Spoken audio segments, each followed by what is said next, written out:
Be me, 29, just another engineer. My life is basically a series of spreadsheets, error logs, and lukewarm coffee from the office machine. I don't own a yacht, I don't have a six-pack, and my idea of a wild Friday night is staying up past 11 p.m. watching old documentaries. I'm the kind of guy people describe as nice, the human equivalent of beige wallpaper. This story isn't really about me, though. It's about a coworker I used to have. Let's call her Teresa. Teresa was a project manager in the marketing department. She was the sort of person who was always on, always performing. You couldn't just have a normal conversation with her. Every interaction felt like an audition or an interrogation. She was attractive, I guess, in that very curated, I spend 3 hours getting ready kind of way. But the main thing about Teresa was her online persona. She ran a blog and a bunch of social media accounts dedicated to her journey as a modern woman navigating the treacherous waters of modern dating, which basically meant she spent all her time writing incredibly long posts about how terrible men were. It wasn't just a hobby, it was her entire personality. Every lunch break in the office kitchen was a free-to-attend seminar on her latest article. I remember one was titled something like, "The Epidemic of the Low-Effort Man." In it, she detailed all the ways average men fail to meet her standards. Things like suggesting a coffee date instead of a 3-course meal at a Michelin star restaurant, or having a hobby like video games or working on cars, which she called indicators of unresolved adolescent tendencies. Another classic was her piece on weaponized incompetence in relationships, where she claimed that any man who couldn't read her mind was just engaging in psychological warfare. Her favorite topic was income. She had this whole elaborate theory that a man's worth was directly proportional to his annual salary, and anything below a certain very high number was basically an insult. It made him not just undateable, but a drain on society itself. She'd say things out loud at work, loud enough for all the guys in the engineering department to hear. Stuff about how she was tired of carrying the burden of emotional labor for men who couldn't even plan a proper date. How she needed a partner who was an asset, not a project. Most of us just learned to put on headphones and tune it out. It was just background noise, like the hum of the servers. The strange part is, for a while, I kind of felt bad for her. I figured it was all a defense mechanism, a way to cope with being disappointed or hurt in the past. I thought, underneath all that aggressive rhetoric, there was probably a decent person who just wanted to be happy. I was a fool. There was this one period, maybe last spring, where I was feeling particularly lonely. Work was a grind, my friends were all busy with their own lives, and my weekends were becoming a blur of chores and mindless internet browsing. I saw Teresa in the hallway one day, laughing about something with our other coworker, Edna. For a second, she looked normal, happy, and a stupid thought crossed my mind. Maybe her online self isn't her real self. Maybe I should just try to get to know the person, not the blog. So I decided I was going to do it. I was going to ask her out. I spent a couple of days psyching myself up, planning the exact right moment. I didn't want to make it a big deal, just a casual, "Hey, want to grab a coffee sometime?" The moment came on a Friday afternoon. The office was winding down. People were packing their bags, making weekend plans. The atmosphere was relaxed. I saw her standing by the high-tech water cooler that also dispensed sparkling water, filling up her bottle. She was alone.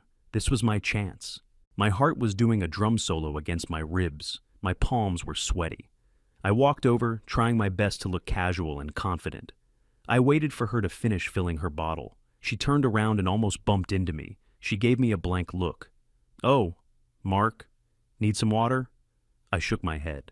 "Actually, Teresa, I was wondering if you might be interested in getting a coffee sometime this weekend." The words came out a little faster than I wanted, but they were out. For a solid 3 seconds, she just stared at me, no expression. Then, a slow smile spread across her face. It wasn't a nice smile. It was followed by a laugh. Not a chuckle, a full-on loud laugh that made a couple of people at their desks look up. Edna, who was walking by, stopped to see what the commotion was about. Teresa finally caught her breath and looked at me, still smiling that awful smile. She told me that my attempt was adorable, like a little kid trying to lift something too heavy for him. She then patted me on the arm, real condescending-like. She explained as if to a child that she was currently investing her time in partners who align with her life goals. She used a lot of business jargon: synergy, upward mobility, return on investment. She finished by saying that while she appreciated the gesture, we were just on completely different levels, and it would be a waste of both our time. Then she turned to Edna, who was trying very hard not to stare, and said something about getting drinks at a new rooftop bar, and they walked away together. I just stood there, by the water cooler. The background noise of the office seemed to fade away. It felt like everyone was looking at me. I don't know if they were, but it felt that way. I felt my face get hot. I just wanted to disappear. I walked back to my desk, packed my bag in silence, and left without saying goodbye to anyone. The drive home was quiet. I didn't even turn on the radio. I wasn't angry. I wasn't even sad, really. I just felt tired. A deep, profound exhaustion. It was the feeling of a man who had been playing a game he didn't understand, by rules he couldn't see, and had just lost spectacularly. When I got home, I walked into my apartment and looked around. It was just a place where I slept, no personality, nothing that said me. I sat on my couch and pulled out my phone. I opened the first dating app, looked at it for a minute, and then deleted it. Then I deleted the next one, and the one after that. I went to my garage. It was a mess, full of junk from when I moved in years ago. In the back corner, under a dusty tarp, was an old wooden chair I'd picked up from a flea market ages ago.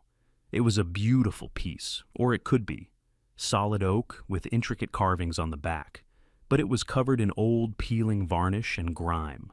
One of the legs was wobbly. I'd bought it with the intention of fixing it up, but never got around to it. I pulled it out, set it in the middle of the garage, and just looked at it. And I made a decision. No more trying to impress people who didn't care. No more playing the dating game. I was done. From now on, I was going to focus on building things, starting with this chair. The next few months were a blur of work and sawdust. I became obsessed. I spent hours online, watching videos on woodworking and furniture restoration. I bought tools, sanders, chisels, clamps. My garage slowly transformed from a junk repository into a functional workshop. The chair was my first patient. I spent weeks on it. I learned how to strip old varnish without damaging the wood. I learned how to repair the wobbly leg with dowels and wood glue, making it stronger than it was before. I spent an entire weekend just sanding it down, feeling the grain of the wood come to life under my fingertips. It was meditative.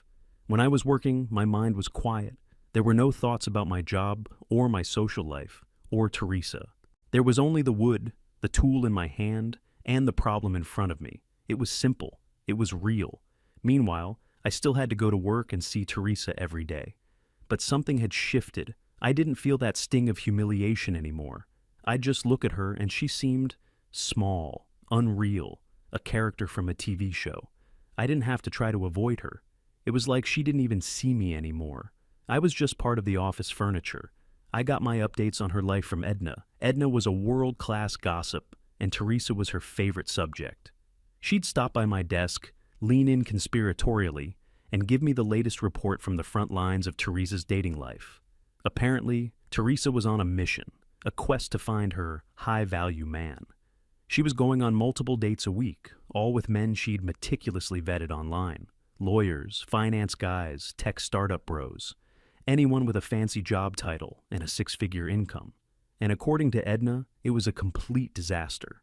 There was the investment banker who took her to a fancy restaurant, let her talk about herself for 2 hours, and then told her he was only looking for something casual and had 3 other dates scheduled that week. Teresa was apparently furious. She wrote a 2,000-word blog post about how men with money were emotionally unavailable predators. Then there was the surgeon. He seemed perfect on paper.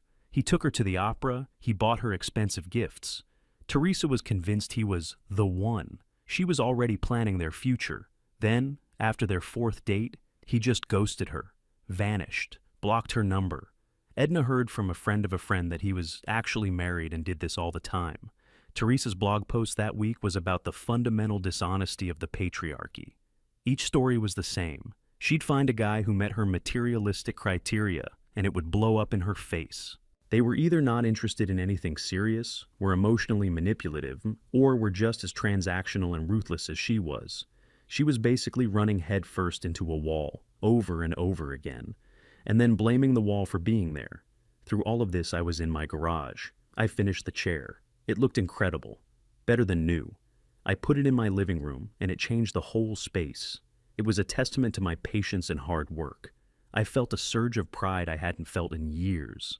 So I kept going. I found an old, battered coffee table at a yard sale and restored it. Then a set of bookshelves. Then a beautiful writing desk.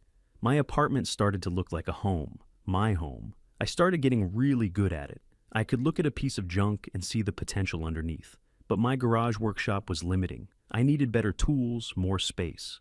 I found a local community woodshop online, a place you could rent a bench and use professional-grade equipment.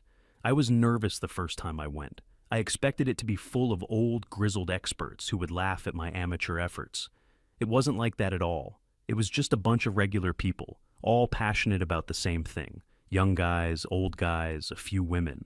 Nobody cared about what you did for a living, or how much money you made. They only cared about what you were building.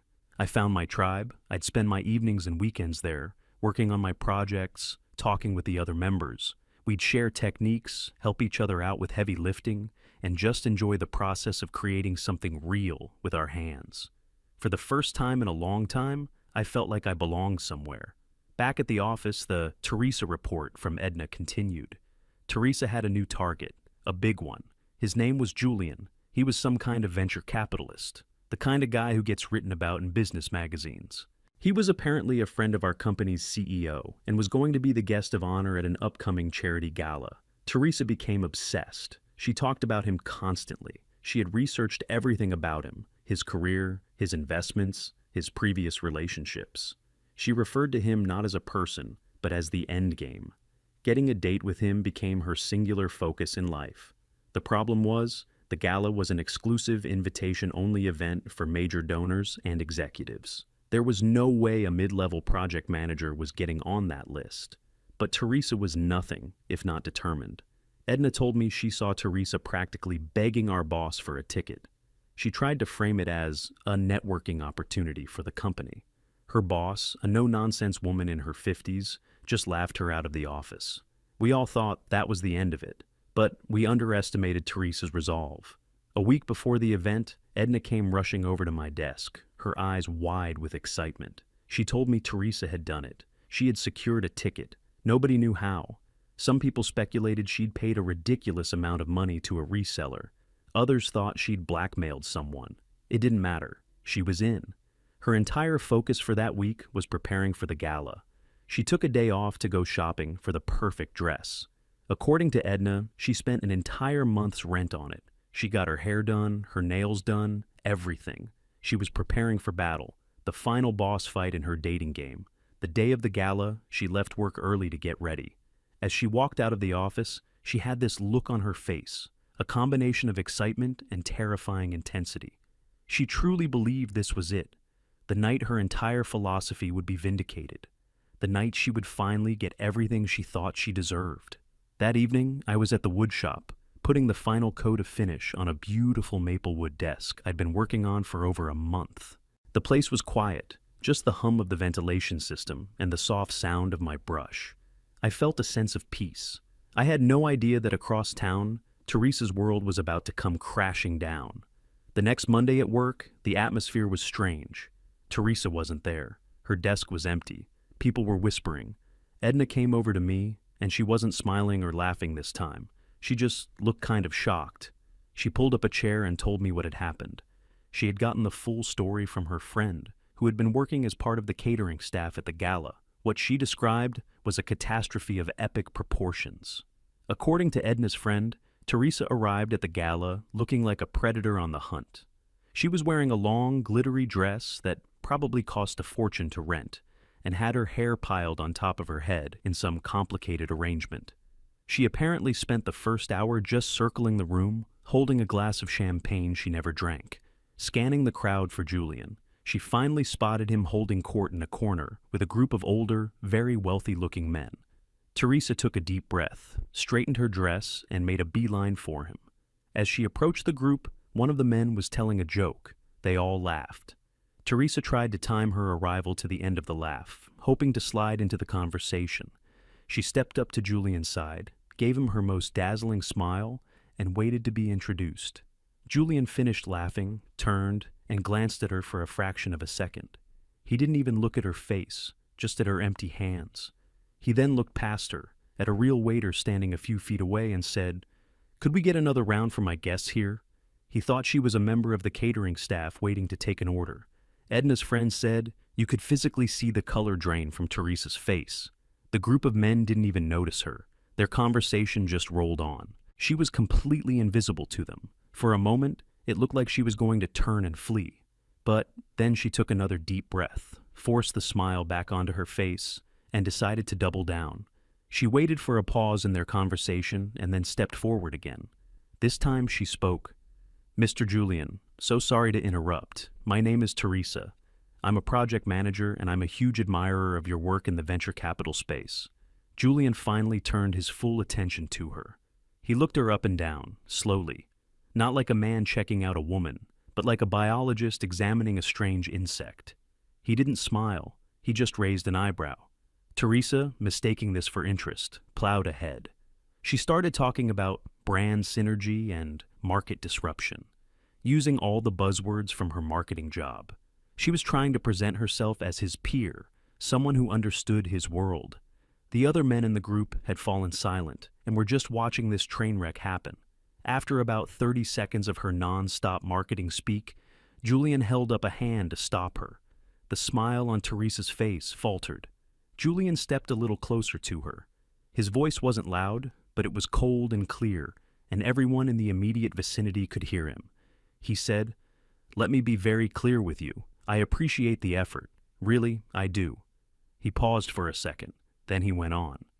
"The women I spend my time with, the women I invest in, they fall into two categories. They are either the founders and CEOs of their own successful companies, or they come from families with their own fortunes and powerful networks." He looked her straight in the eye. They bring something tangible to the table: capital, connections, a legacy. Now, I have to ask, what is it exactly that you bring to the table? Silence. Edna's friend said it was the most brutal thing she'd ever witnessed. Teresa just stood there, her mouth slightly open.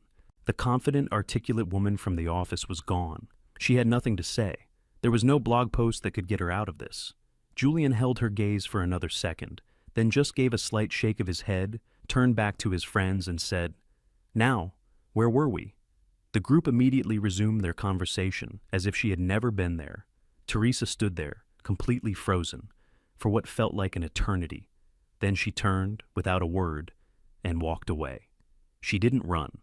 She walked with a strange, stiff posture, right across the ballroom, through the main doors, and out into the night. That was the last anyone saw of her that evening. Hearing the story, I didn't feel happy. I didn't feel vindicated.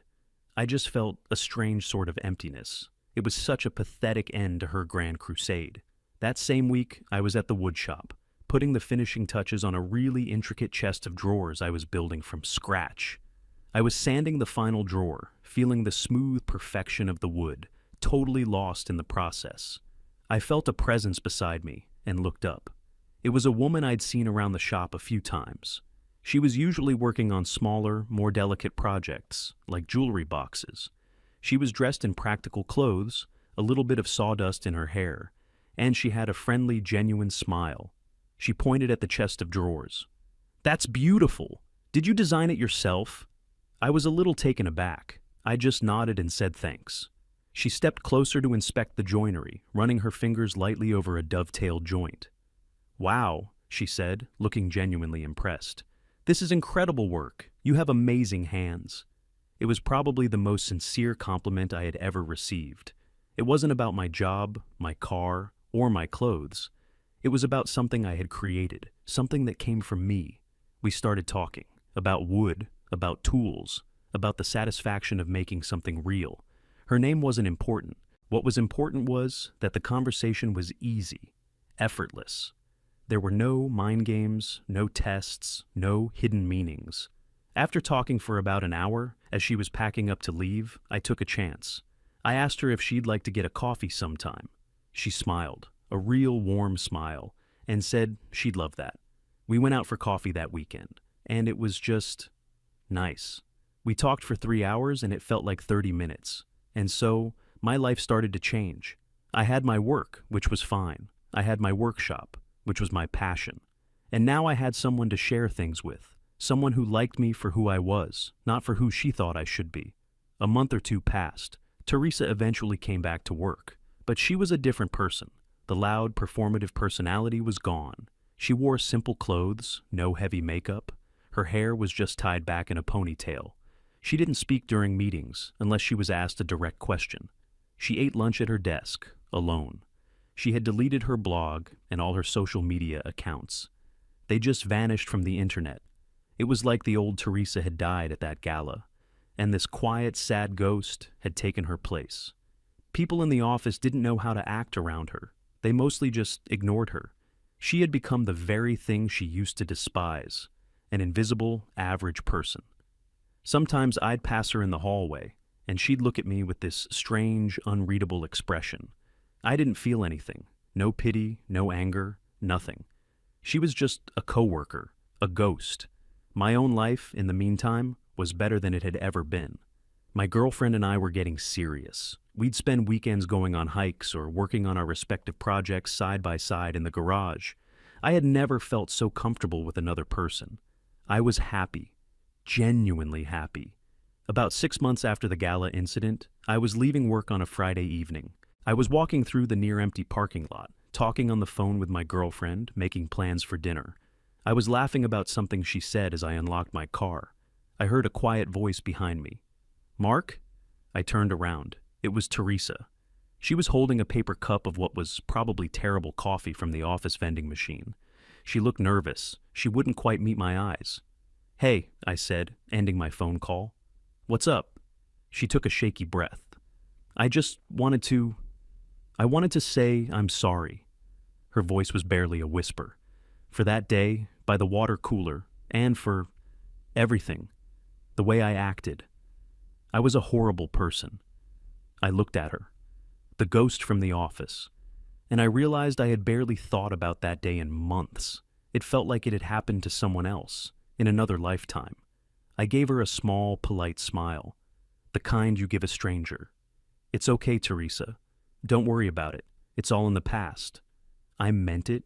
It was completely irrelevant to me now. A flicker of hope appeared in her eyes. "I was just wondering," she started, holding out the coffee cup like an offering. Maybe you'd want to get a real coffee sometime, and we could just talk." The irony was so thick you could cut it with a knife. I didn't laugh. I didn't get angry. I just felt a wave of detachment. I shook my head gently. "I appreciate the offer, Teresa, but I can't. My girlfriend is waiting for me." I didn't say it to be cruel. It was just the truth. "Oh," she said. Her face fell. The small flicker of hope was extinguished. "Oh, okay, of course." I gave her a final nod. "Have a good weekend." I got in my car, started the engine, and pulled out of the parking spot. In my rearview mirror, I could see her still standing there, alone in the middle of the vast, empty lot, holding that stupid cup of coffee. As I drove away, I didn't feel a sense of victory or triumph. I just felt free. I thought about how, not so long ago, her opinion of me felt like a judgment on my entire existence. Her rejection had felt like a confirmation of all my worst fears about myself. But it wasn't about me at all. It was never about me. It was about her and her broken ideas about the world. Some people build their lives on a foundation of anger and entitlement, and then act surprised when it all comes crashing down. I turned up the music on my car stereo and drove on, heading towards a real home, a real life, and a real person who was waiting for me. I never looked back.